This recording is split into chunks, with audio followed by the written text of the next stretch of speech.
Welcome back ناظرین. ہم بات کر رہے ہیں کہ ایک ایسا ملک جہاں پہ ہر شخص کے اوپر ادھار ہو وہاں پہ انقلاب آ سکتا ہے کہ نہیں.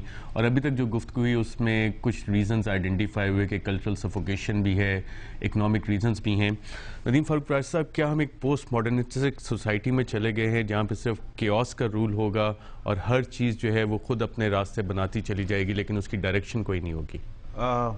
کیوس جس کو آپ کہتے ہیں اس کو پوسٹ ماڈرنسٹ کہتے ہیں کہ اسپونٹینٹی ہے. تو وہ وہی دیکھے پرسیپشن کی بات ہے. نہیں, میرے خیال میں وہی والی بات ہے کہ دنیا شرنک کی ہو جا رہی ہے اور انسرٹنٹیز بڑھتی جا رہی ہیں. اور وہی میں کہتا ہوں کہ جو بھی اب اپرائزنگز ہو رہی ہیں, جو ریئیکشنز ہمیں مل رہے ہیں سیاست میں, کلچر میں, وہ بڑے انپریسیڈنٹڈ ہیں, ڈفرینٹ ہیں. That's why there so much uncertainty.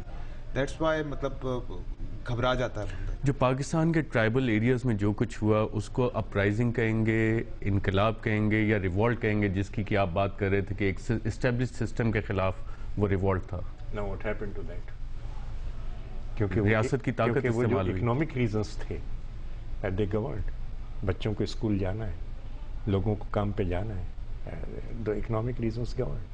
چیز یہ ہے کہ اس پہ معاشرے نے ریئیکٹ کیا. ہاں, معاشرے نے اس لیے ریئیکٹ کیا کہ ان کی نیڈس کچھ اور ہیں, ان کا کنسیپٹ کچھ اور ہے کہ ہم پیچھے کی طرف جا کے اور وہی ہم عہد رفتہ کا دور لے آئیں گے اور ہم بندوق کے زور سے ایک وہی عہد رفتہ لے آئیں. Unfortunately time and history move forward only, they don't move backwards. اب یہ تمام چیزیں جو ہیں, اور جب بھی آپ اس whenever you block the march of time, جب بھی ایک دریا کی روانی میں آپ کوئی رکاوٹ کر دیتے ہیں تو انرجی جمع ہوتی ہے. زیادہ دیر ہو جائے تو وہ پونڈ اسٹیگنیٹ کرنے لگتا ہے, ایونچولی وہ رکاوٹ ختم ہوتی ہے نا. اب یہ آپ کی دانش پہ ہے کہ وہ جو پانی نکل رہا ہے, وہ انرجیز جو ریلیز ہو رہی ہیں وہ گاؤں کو, شہروں کو برباد کرتی چلی جائیں, یا یہ کہ ہم انہیں کنسٹرکٹیو چینلز کے اندر لے جائیں, ہم کھیتوں کو لہلائیں اور ہم یہ کریں. This takes a lot of statesmanship, and I think اس میں اگر ہم if we stop responding sentimentally to issues, اور اگر if we develop a rational approach, I think we can divert those energies in constructive channels. Farooq price صاحب, ایک purely academic سوال آپ سے کروں گا کہ القاعدہ اور طالبان کو آپ پوسٹ ماڈرنسٹک آرگنائزیشنز کہیں گے؟ جی, وہ بھی حصہ ہے پوسٹ ماڈرنزم کا. دیکھیں, پوسٹ ماڈرنزم کا کوئی ایک ریٹن تھیوری تو ایسا ہے نہیں.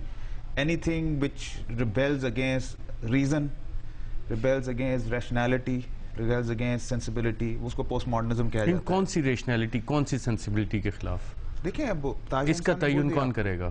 اینی تھنگ, دیکھیں جی, آپ اس کے پیچھے ریزن کیا ہے, آپ اس کو کسی طور پہ اس کو ریزنیبل سین کہہ ہی نہیں سکتے. اس طرح کی جو فورسز ہوتی ہیں, بندوق کا زور it self is an irrational act, ٹھیک ہے نا, because immoral as well, highly immoral, ٹھیک ہے نا. تو یہاں اس کو بھی کہہ سکتے ہیں, یہ بھی ایک پوسٹ ماڈرنزم کا ایک بھیانک شکل ہے, ٹھیک ہے نا.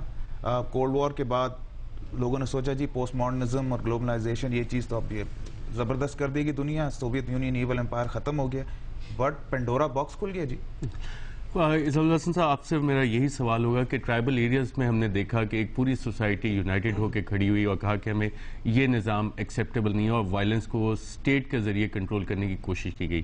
کراچی میں آئے دن ہم خبریں سنتے ہیں کہ law and order break down situation, یہاں پہ وہ ریئیکشن کیوں نہیں ڈیولپ ہوتا, حالانکہ اکنامکلی زیادہ امپاورڈ لوگ ہیں, پڑھے لکھے لوگ یہاں پہ زیادہ ہیں, کیا وجہ ہے اس کی؟ ٹرائبل ایریا کی جو آپ بات کر رہے ہیں, میرا خیال یہ تو بالکل لاسٹ اسٹیج کی بات کر رہے ہیں. لیکن اگر آپ اسی انیشیل اسٹیجز کی بات کریں تو وہ تو ایکسیپٹ کر چکے تھے اس سسٹم کو, وہ ایک نیا نظام لے کر آ چکے تھے, پارلیمنٹ سے بھی منظور کرانا چاہتے تھے, اور وہ مینٹلی طور پر ان کا مائنڈ سیٹ تھا کہ انہیں اسی سسٹم میں رہنا ہے, اسی بندوق کے زور پہ اور اسی جہالت والے سسٹم پہ, سر قلم کرنے والے قوانین نافذ کرنے. وہ تو اپنی عدالتی اصطلاحات بھی کر چکے تھے, ایسا نہیں ہے. سوسائٹی ایگریڈ, سوسائٹی کیپچرڈ تھی, میں اس بات سے بالکل ڈینائی کرتا ہوں. دوسری بات یہ کہ وہ ہوا کیا, انہی لوگوں نے, جن لوگوں کو انہوں نے اپنا مسیحا مانا یا جنہیں ارباب اختیار نے بھی چھوٹ دے دی, جب انہوں نے دھوکہ دیا تب سوسائٹی نے ریئیکٹ کیا. اور سوسائٹی نے صرف وہاں ریئیکٹ نہیں کیا بلکہ پورے پاکستان کی سوسائٹی آلریڈی ریئیکٹ کر رہی تھی. کوڑے مارنے پر, لڑکیوں کو الٹا لٹا کر دھرے مارنے پہ پورے پاکستان کی سول سوسائٹی متحد تھی, اس پہ کوئی دو رائے نہیں تھی. تو پھر اس کے علاوہ ایک اور چیز بھی تھی، اس کے بہت سارے محرکات بھی ہیں جو 1980 سے چلے آ رہے ہیں، اس میں پلانٹڈ بھی ہیں، فیبریکیٹڈ بھی ہیں. صاحب بات کو آگے لے کے جائیں گے ایک وقفے کے بعد، کہ جو کراچی میں طالبانائزیشن کی بات ہو رہی تھی اس کی کیا وجوہات ہیں، ایک وقفے کے بعد.